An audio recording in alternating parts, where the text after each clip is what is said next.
In this particular video, we will look into the details of phylum Platyhelminthes.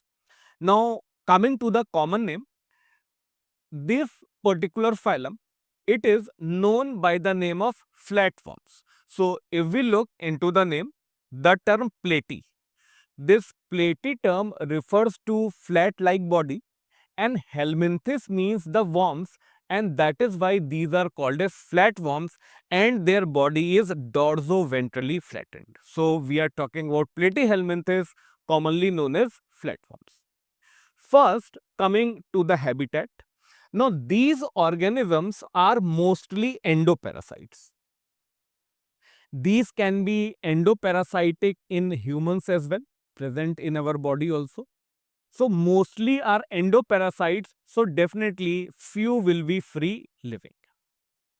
After this, talking of their body form, the first character we had talked initially only that the body is flat, ventrally flattened body. The second is that it has hooks and suckers which are present, but these hooks and suckers will be present only in these parasitic forms. So that means hooks and suckers will be absent in the free living forms which are present over here. Next, there are some members of phylum Platyhelminthes. Example, Planaria is there. Planaria has very high power of regeneration. After this, coming to the characters of basis of classification. So here it is the organ level of organization which is present. We can say that few organ systems can also be present here, but we do not say that it is proper organ system level. We will always say that it is organ level. Proper organ system level will start in next phylum, that is Aschelminthes. After this, it is bilateral symmetry. So, Platyhelminthes is the first phylum that has bilateral symmetry. After this, it is triploblastic condition. It is first phylum to have triploblastic condition. Coelom is still absent, so acoelomate condition is there. After this, moving to digestive system. Now, talking of digestive system, it is still incomplete digestive system.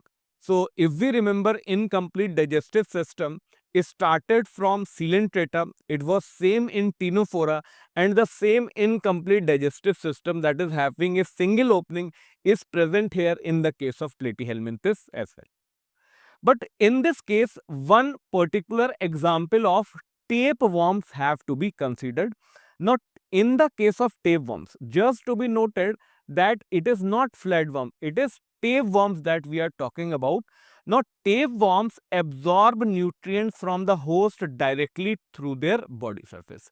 Now, since they will be parasites, they will be absorbing ready-made food material, so obviously no digestion will be required. So, in the case of this exception, that is the tapeworms, digestive system will be absent, but in most of them it will be present and it will be incomplete. After digestive system, coming to next important system, that is excretory system.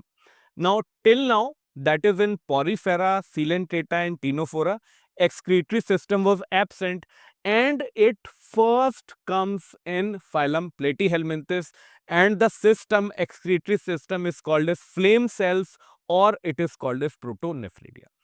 This particular flame cells or protonephridia will perform the function of excretion, but these will also perform the function of osmoregulation. Then we talk of the system, last system, that is reproductive system. Now, in the case of reproductive system, it is sexual reproduction which is present in the case of Platyhelminthes. Fertilization occurs inside body, so it is internal fertilization. Then there is indirect development. So, in the case of indirect development, larva will be present. The important condition is there that in this there are many larval stages. So, one larval stage will convert to another, another will convert to another, and then the adult form will come. So, it has many larval stages. Lastly, coming to the examples. So, we will look into 3 examples. The first example is the Taenia, commonly called as tapeworm. It is the same organism that we were talking in exception of digestive system. It is present in humans. Usually Taenia solium is present. Next is fasciola, called as liver fluke. Liver fluke is being shown here. This is the Taenia or tapeworm which is shown here. And the third example is the planaria. Planaria is the same example in which high power of regeneration was present.